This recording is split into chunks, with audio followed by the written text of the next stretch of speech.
यह मामला 13 अप्रैल 2019 का है, जब हमारे देश में लोकसभा के चुनाव चल रहे थे और इसी दौरान कर्नाटक के कोलार में राहुल गांधी की एक चुनावी रैली हुई थी और इसी रैली में राहुल गांधी ने मोदी सरनेम को लेकर एक विवादित बयान दिया था।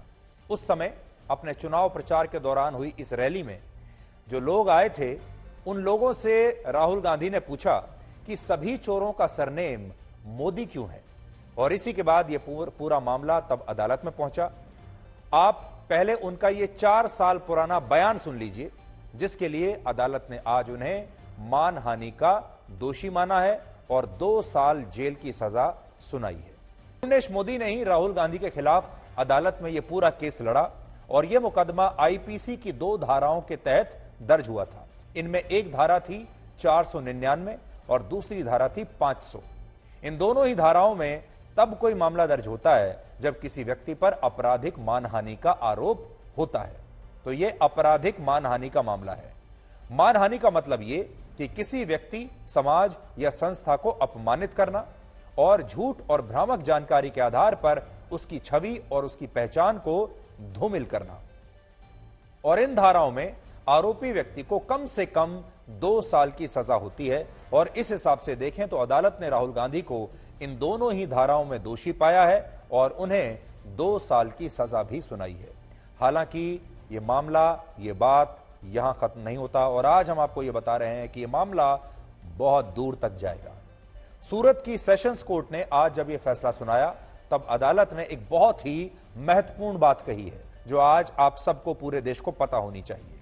अदालत ने कहा कि राहुल गांधी भारत की संसद के सदस्य हैं और जब वो किसी पब्लिक रैली को संबोधित करते हैं और उसमें जो बातें कहते हैं तो उसका असर बहुत गहरा होता है। इसलिए अगर राहुल गांधी को मानहानि के इस मामले में कम सजा दी गई तो यह न्याय के सिद्धांत के विरुद्ध होगा और इससे लोगों के बीच भी गलत संदेश जाएगा। और इसीलिए अदालत ने अपनी ऑब्जर्वेशन में यह माना कि राहुल गांधी दोषी हैं और उन्हें इस अपराध के लिए 2 वर्ष की सजा होनी चाहिए। जैसे 24 जून 2021 को जब राहुल गांधी अदालत में पेश हुए, तब उनसे अदालत में यह सवाल पूछा गया कि क्या उन्होंने ऐसा कहा है कि सारे चोरों का सरनेम मोदी क्यों होता है। तब राहुल गांधी ने यह कहा था कि उन्होंने ऐसा कोई बयान नहीं दिया, यानी पहले तो उन्होंने इस बात को स्वीकार करने से ही इनकार कर दिया था। लेकिन यह इनकार ज्यादा दिनों तक ठहर नहीं सकता क्योंकि उसके सबूत थे, और सबूत जो सबसे बड़ा था वो अभी हमने आपको थोड़ी देर पहले दिखाया, क्योंकि उनके उस भाषण की पूरी रिकॉर्डिंग सबके पास मौजूद है। पूरे देश ने उस भाषण को सुना है, उस बयान को भी सुना है। इसके बाद जब अक्टूबर 2021 में राहुल गांधी अपना बयान दर्ज कराने के लिए अदालत में पेश हुए, तो उन्होंने हर सवाल के जवाब में एक ही बात कही और वो थी आई डोंट नो, यानी मुझे कुछ नहीं पता, मैं कुछ नहीं जानता। लेकिन आज जब अदालत अपना फैसला सुनाने वाली थी, तब राहुल गांधी ने अदालत में मौजूद रहते हुए यह कहा कि यह बयान देते समय उनकी मंशा गलत नहीं थी।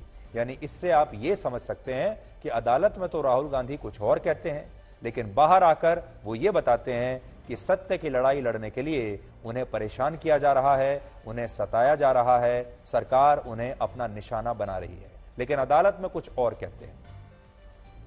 अब दूसरे सवाल पर आते हैं और वो सवाल यह है कि क्या अदालत के इस फैसले के बाद राहुल गांधी की लोकसभा की सदस्यता रद्द हो सकती है और उनके लोकसभा चुनाव लड़ने पर कुछ वर्षों के लिए प्रतिबंध लग सकता है। यह सवाल इसलिए उठ रहा है क्योंकि अदालत ने आपराधिक मानहानि के जुर्म में राहुल गांधी को दोषी भी माना है और उन्हें 2 साल की जेल की सजा भी सुनाई है।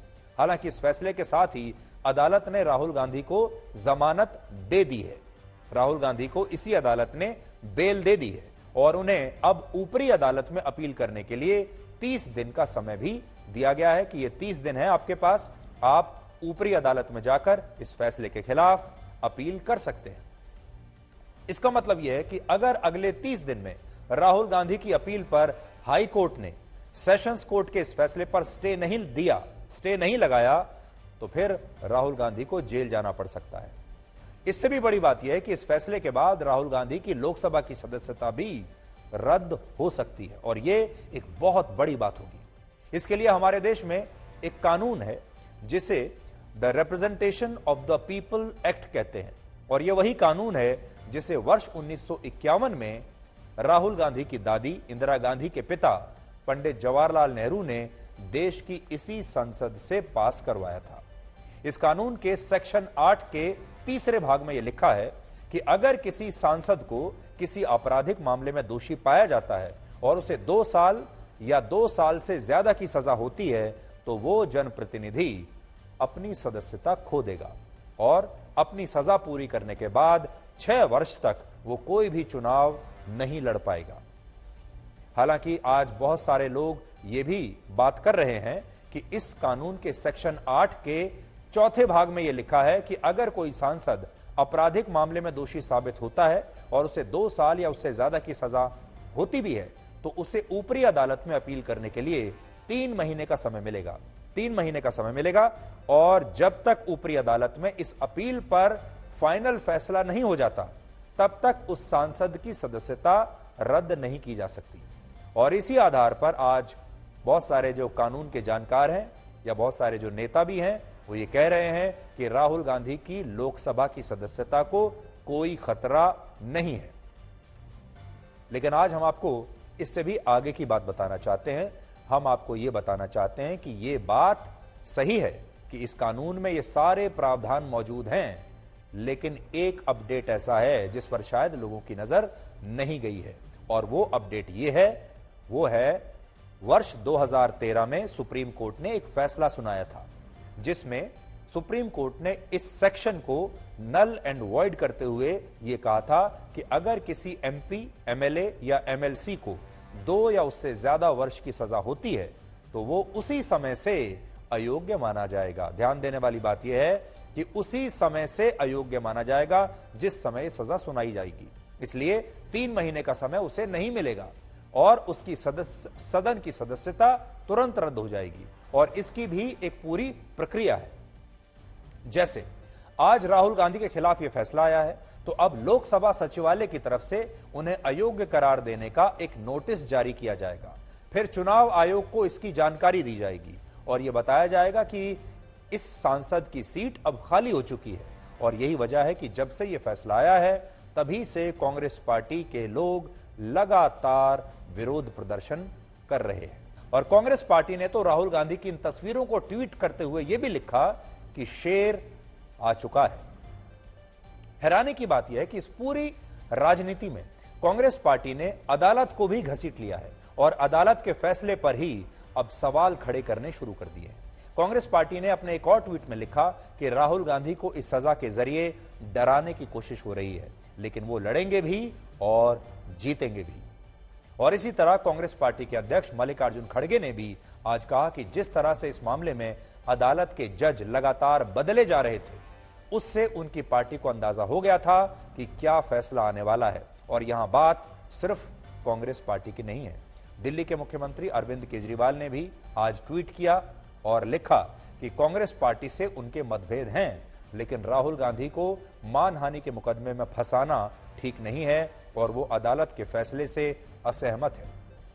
वर्ष 2019 की जिस चुनावी रैली में राहुल गांधी ने मोदी सरनेम को लेकर यह विवादित बयान दिया था, उसी रैली में उन्होंने इस बयान से थोड़ा पहले प्रधानमंत्री नरेंद्र मोदी के लिए चौकीदार चोर है का नारा भी इस्तेमाल किया था।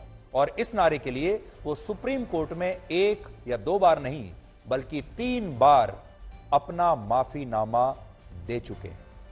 इनमें पहले माफीनामे में उन्होंने लिखा था कि पॉलिटिकल कैंपेनिंग के दौरान उस समय in the heat of the moment उन्होंने ये बात कह दी थी जिसके लिए वो माफी मांगते हैं। तब उत्तेजना में ये बात कई बार हो जाता है जब आप चुनाव प्रचार करते हैं तो, लेकिन तब सुप्रीम कोर्ट ने उनके इस माफीनामे को स्वीकार नहीं किया था, जिसके बाद उन्हें 2 और माफीनामे लिखने पड़े। और यहां बात सिर्फ राहुल गांधी की नहीं है, उनके बारे में मैं आपको बताऊंगा। राहुल गांधी के जीजा रॉबर्ट वाड्रा भी अदालत से 1 बार माफी मांग चुके हैं और यह बात पिछले साल की है। रॉबर्ट वाड्रा मनी लॉन्ड्रिंग के एक मामले में जमानत पर थे और हैं अभी भी, और इसीलिए उन्हें अपनी किसी भी विदेश यात्रा से पहले इसकी जानकारी ईडी को देनी होती है और अदालत को देनी होती है। लेकिन पिछले साल उन्होंने अदालत के आदेश का उल्लंघन करते हुए ईडी को अपनी विदेश यात्रा के बारे में जानकारी नहीं दी और चुपचाप विदेश चले गए, जिसके बाद इसके लिए उन्होंने अदालत में जाकर माफी मांगी कि मैं माफी मांगता हूं और आज के बाद जब भी कभी विदेश जाऊंगा तो पहले से जानकारी देकर जाऊंगा। इसी तरह की माफी दिल्ली के मुख्यमंत्री अरविंद केजरीवाल भी कई बार मांग चुके हैं। अरविंद केजरीवाल मानहानि के 3 मामलों में अदालत से माफी मांग चुके हैं और इनमें केंद्रीय मंत्री नितिन गडकरी से जुड़ा एक मामला भी है, जिसमें अरविंद केजरीवाल ने नितिन गडकरी को देश का सबसे भ्रष्ट नेता बताया था। लेकिन जब नितिन गडकरी ने उन पर मानहानि का मुकदमा किया तो अरविंद केजरीवाल ने अदालत में उनसे माफी मांग ली। आज जिस तरह राहुल गांधी को इस देश की अदालत ने आपराधिक मानहानि के लिए दोषी माना है, ठीक उसी तरह 12 जून 1975 को उत्तर प्रदेश की इलाहाबाद हाई कोर्ट ने इंदिरा गांधी के खिलाफ एक फैसला सुनाया था और यह फैसला 1971 के लोकसभा चुनावों को लेकर था। इंदिरा गांधी पर आरोप था कि उन्होंने 1971 में रायबरेली से लोकसभा का जो चुनाव लड़ा उसमें सरकारी तंत्र का दुरुपयोग किया और 12 जून 1975 को इलाहाबाद हाई कोर्ट ने इसके लिए इंदिरा गांधी को दोषी पाया और उनकी संसद की सदस्यता को रद्द करते हुए इंदिरा गांधी के 6 साल तक चुनाव लड़ने पर रोक लगा दी। यानी ना तो इंदिरा गांधी अब सांसद रहेंगी और ना ही 6 वर्षों तक चुनाव लड़ पाएंगी। इसका मतलब उन्हें प्रधानमंत्री के पद से भी हटना पड़ेगा और इस फैसले का मतलब यही था कि इंदिरा गांधी अब भारत की प्रधानमंत्री नहीं रह सकती थी। लेकिन इसके बाद इंदिरा गांधी ने जानते हैं क्या किया? उन्होंने वो किया जिसकी किसी ने उससे पहले कभी कल्पना नहीं की थी। उन्होंने देश में इमरजेंसी लगा दी और कहा कि कुछ विदेशी ताकतें, कुछ ताकतें देश को अस्थिर करना चाहती हैं, इसलिए उनका यह फैसला भारत के हित में है, जबकि यह फैसला सिर्फ इंदिरा गांधी के हित में था। इंदिरा गांधी ने अपनी कुर्सी को बचाने के लिए किया था।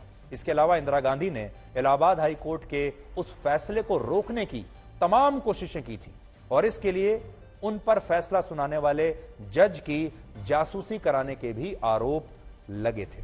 प्रशांत भूषण के पिता शांति भूषण इंदिरा गांधी के खिलाफ मुकदमा करने वाले नेता राज नारायण के वकील थे। राज नारायण वही नेता थे जो इंदिरा गांधी के खिलाफ चुनाव लड़ रहे थे और बाद में उन्होंने इंदिरा गांधी पर यह केस किया कि उन्होंने मुझे हराने के लिए सरकारी तंत्र का दुरुपयोग किया था इस चुनाव में।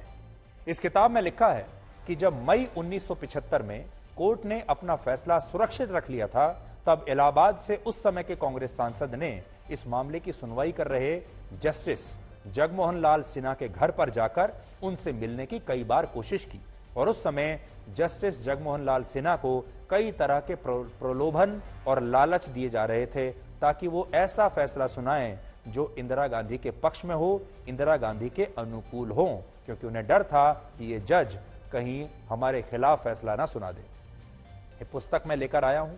इसी पुस्तक में यह भी लिखा है कि फैसले से कुछ दिन पहले जस्टिस जगमोहन लाल सिन्हा को इलाहाबाद हाई कोर्ट के चीफ जस्टिस ने फोन किया। तो सोचिए, एक हाई कोर्ट के जज को चीफ जस्टिस फोन कर रहे हैं और फोन करके चीफ जस्टिस कहते हैं उन्हें कि इस फैसले को जुलाई तक के लिए टाल दिया जाए।